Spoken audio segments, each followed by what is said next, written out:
আর এই হরিনাম হচ্ছে কি জানেন, ভুবন মঙ্গল কীর্তন। যে কীর্তনে শুধু এই গ্রামের নয়, বিশ্ব জগতের মঙ্গল হয়। নিতাই গৌর হরি বল, হরি বল, হরি বল, হরি বল। তাই বললেন হরি হরি বল, বদনে কেবল জুড়াবে মনেরও জ্বালা। মনের জ্বালা জোড়াবার একমাত্র এই হরিনাম ছাড়া কিচ্ছু নাই বাবা। আর নামে পিপাসা মিটিবে, দুরাশা টুটিবে, আঁধারে জ্বলিবে আলা। যত নাম করবে অর্থ উপার্জনের পিপাসা মিটে যাবে, অন্ধকারে আলো জ্বলবে। তাই আমার গৌর সুন্দর শশীর নন্দন গোড়াই ওচাঁদ বয়ানে, চাঁদ বয়ানে ওরে ধবলি শ্যামলি বলে, ধবলি শ্যামলি বলে, আরে ধবলি বলে, ধবলি শ্যামলি বলে, ডাকি ঘনে ঘনে,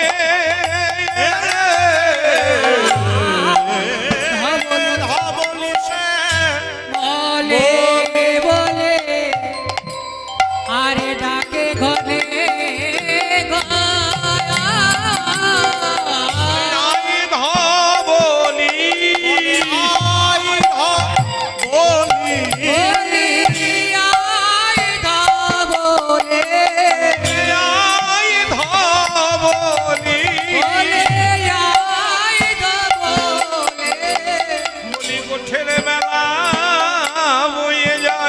ধবলি বলে আই ধবলি বেলা বয়ে যায়, আই ধবলি ধবলি, তোদের গোষ্ঠের সময় চলে যাচ্ছে, আয় আয়। আহা, আমাদের তো সময় চলে গেল বাবা। হ্যাঁ হইল, কারণ সময়ে গোচারণে যায় নাই, অসময়ে গোচারণে যায়। অসময়ে গোচারণে গেলে ধবলি শ্যামলা ঠিক ঘুরাতে পারবে না বাবা। সময়ে যাও এবং সাধুগুরু বৈষ্ণবকে আশ্রয় করে সময়ে গোচারণ শেখো, তবে তো গোচারণে যাবে। আচ্ছা, গোবিন্দ কি গরু চড়িয়েছিল? হ্যাঁ, বলেছে কৃষ্ণের নাই গোচারণের খেলা, রাধার নাই বিরহের জ্বালা। কৃষ্ণের কোনো গোচারণের খেলা নাই, আর রাধার কোনো বিরহের জ্বালা নাই। অনেকে প্রশ্ন করতে পারেন, তাহলে মাথুর গান কি করে হয়? মাথুর গান হলো কেন? গোষ্ঠলীলা কেন হলো না? আপনি আচারে ধর্ম জীবের শিখায়। নিজে আচার করে বললেন, তোমরা গোচারণ ভূমিতে যাবার আগে সদ্গুরু চরণ আশ্রয় করি গোচারণ করতে শেখো। আর জীবের কৃষ্ণ বিরহ হয় না, কারণ জীবের ভিতর থেকে কৃষ্ণ চলে গেলে তো জীব চলে গেল, তার কৃষ্ণ বিরহ হলো না। তাই রাধারানী দেখিয়ে দিলেন এই জগতে কৃষ্ণ বিরহের জ্বালা কত। তাই সেই গৌর হরি ডাকছে, ধবলি শ্যামলি আয় আয়, আর তো বেলা নাই। শচীর নন্দন গোড়া ওচালো বয়নি, ধবলি শ্যামলি বলে ডাকে ঘনে ঘনে, ডাকে ঘনে ঘনে বুঝিয়া ভা বেরগতি, বুঝিয়া ভাবে গতি, বুঝিয়া ভাবের গতি, বুঝিয়া ভাবের গতি, বুঝিয়া গতি, বুঝিয়া ভাবের গতি, বুঝিয়া ভাবের গতি, বুঝিয়া ভাবের গতি, বুঝিয়া ভাবের গতি। এই যে বাবাজি মালা দিতে এলো, তো আমি কিন্তু বাবাজির ভাবটা বুঝতে পারি না, বাবাজি মালা দেবার লেগে এসেছে। হ্যাঁ? তেমনি ওই নিতাইয়ের ভাবটা, এই গৌড়ের ভাবটা না বুঝলে গৌড়ের কাছে যাবো কি করে? ভাবটা কে বুঝলেন? বুঝিয়া ভাবেরও গতি। বাবা, যার অভাব আছে সে তার ভাব বুঝবে না? যার অভাব আছে সে ভাব বুঝবে? কিসের অভাব? টাকা পয়সার অভাব না। যার মনে কামনা বাসনা রূপী অভাব ঢুকে আছে সে তো আমার গৌরের স্বভাব বুঝবে না। আমরা তো নিজের স্বভাবই বুঝলাম না। অন্যের স্বভাব বোঝা তো দূরের কথা, নিজের স্বভাব বুঝ। আমাদের স্বভাব কি বাবা? কেউ জিজ্ঞেস করলে তোমার নাম কি বাবা, তোমার স্বরূপ কি, আমি বলে দেবো আমার স্বরূপ রতন রায়, কিন্তু তা তো নয়। আমার স্বরূপ কি, তোমার স্বরূপ কি, তার স্বরূপ কি না? আমাদের স্বরূপ কি জানো? জীব নিত্য কৃষ্ণ দাস, তাহা ভুলি গেলাম, সেই কারণে মায়ার ফাঁসি গলায় পড়ি। একবার স্বর্গে উঠায় আর নরকে ডুবায়, বিস্তার কুণ্ডে পড়ে যেন জীব হাবু ডুবু খায়। হরি বল। তাহলে আমাদের স্বরূপ হচ্ছে আমরা কৃষ্ণের দাস, আমরা গোবিন্দের দাস। গোবিন্দের দাস যদিও না হতে পারো, গোবিন্দের দাসের দাস হয়েও তাহলেও কাজ হবে। হরি হরি বল।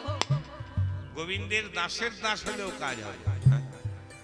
তা বুঝিয়া ভাবের গতি আমার নিত্যানন্দ রায়, বুঝিয়া বের গতি নিত্যানন্দ রায়। বুঝিয়া বেরো গতি নিত্যানন্দ রায়। বের গতি নিত্যানন্দ রায়। ওগো সিংহার পদ করি, সিংহার করি সিংহার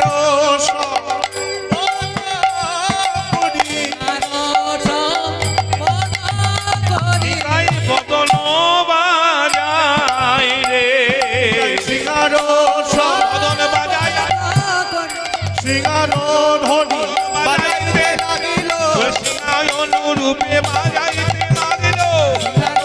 বাজাইতে লাগিল, সিংহার রূপে বাজাইতে লাগিল, সিংহার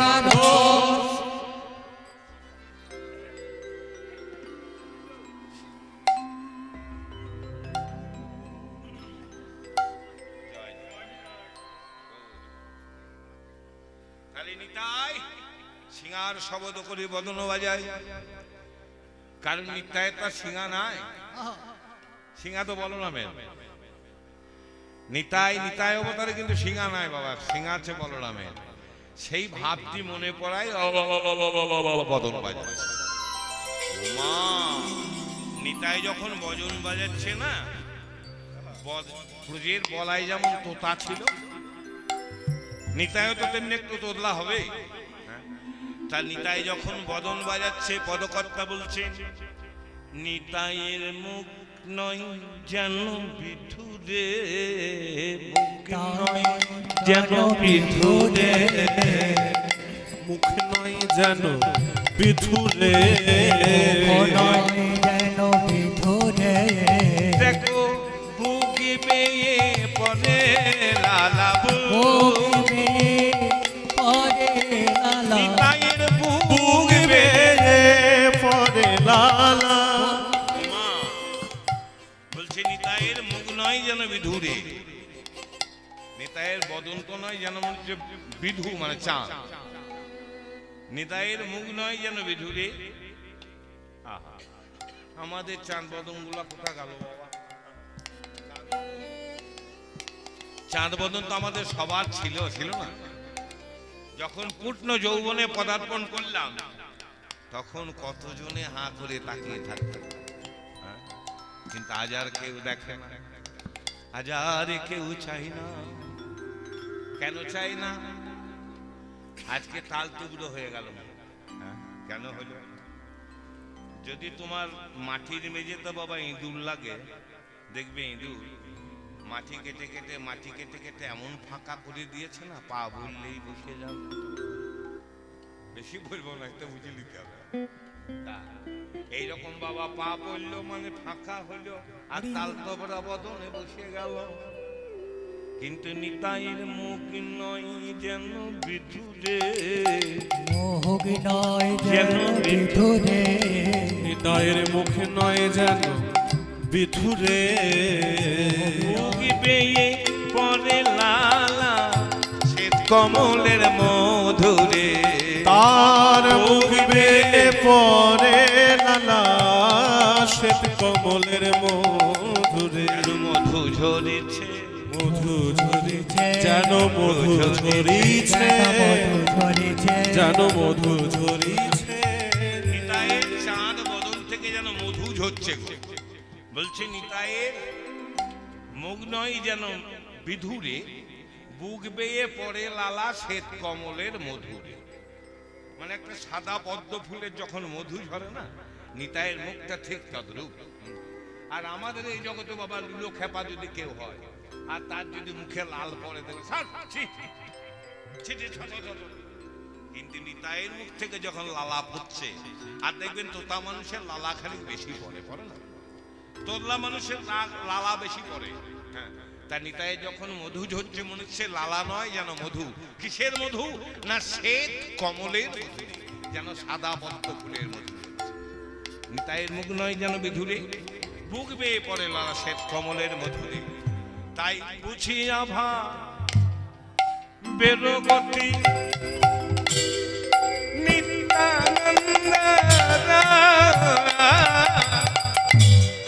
বুঝিয়া ভাবের গতি নিত্যানন্দ রায়। ওগো সিঙ্গার শবদ করি বদন বাজা,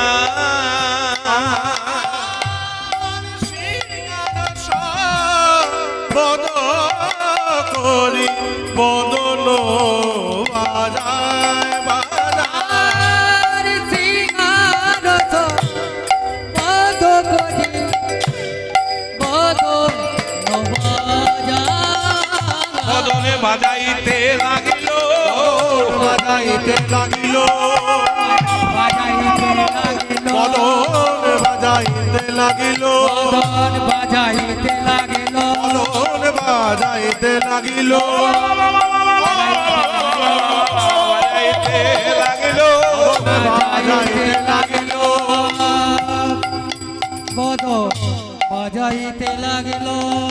নিতাই চাঁদ সিঙ্গার শব্দ করে জয়।